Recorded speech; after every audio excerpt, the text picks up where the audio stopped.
கிறிஸ்துவில் பிரியமானவர்களே, ஆண்டவராகிய இயேசு கிறிஸ்துவின் நாமத்தில் உங்களை வாழ்த்துகிறேன். 1 சாமுவேல் 17:45. நானும் நீ நிந்தித்த இஸ்ரவேலுடைய இராணுவங்களின் தேவனாகிய சேனைகளுடைய கர்த்தரின் நாமத்திலே உன்னிடத்தில் வருகிறேன். கோலியாத்துக்கு விரோதமான யுத்தத்தில் தாவீது பெற்ற வெற்றியின் ரகசியம் என்னவென்றால், அவன் இஸ்ரவேலுடைய இராணுவங்களின் தேவனாகிய சேனைகளுடைய கர்த்தரின் நாமத்தினால் யுத்தம் பண்ணினான்.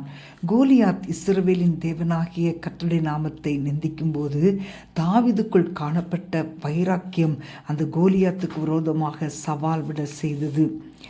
அன்பான தேவனுடைய பிள்ளைகளே, உங்கள் தேவனாகிய கர்த்தரிடம் முழு இருதயத்தோடும் அன்பு கூர்ந்து அவர் மேல் வைராக்கியமாக இருக்கும்போது, அவருடைய பரிசுத்த நாமத்தை மற்றவர்கள் அவமானப்படுத்தும் போது அல்லது தரக்குறைவாக பேசும்போது உங்களால் அமைதியாக இருக்க முடியாது. தாவீது தன் தேவனாகிய கர்த்தருடைய நாமத்தினால் கோலியாத்துக்கு சவால் விடுகிறான்.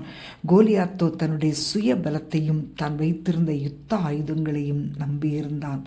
ஆவிக்குரிய யுத்தமாயிருந்தாலும் சரீரப்பிரகாரமான யுத்தமாயிருந்தாலும் சத்துருக்களுக்கு விரோதமாக யுத்தம் பண்ணுவது கர்த்தர் என்பதை அறிந்து கொள்ளுங்கள். பிரியமானவர்களே, இன்றைக்கு உங்கள் வாழ்க்கையிலும் ராட்சசதனை போன்ற பெரிய பிரச்சனைகளை எதிர்கொள்ளலாம். ஆனால் உங்களை முழுமையாக கர்த்தருடைய கைகளில் ஒப்பு கொடுப்பீர்களானால் அவைகள் எல்லாம் உங்களுக்கு ஆசீர்வாதமாகும். தேவன் கொடுத்திருக்கிற தாளந்துகளை பயன்படுத்தும் போது மிகப்பெரிய பலன்களை காண்பீர்கள். அன்பான தேவனுடைய பிள்ளைகளை, ஒருபோதும் சுய புத்தியை சாராமல் முழு மனதோடு கர்த்தரை நம்பியிருங்கள். யுத்தத்தை நடத்துகிற கர்த்தர் முன் செல்கிறபடியால் வெற்றி எப்பொழுதும் உங்களுடையதாகும். நாம் ஜெபிப்போமா? அன்பின் ஆண்டவரே, ஸ்தோத்தரிக்கிறோம்.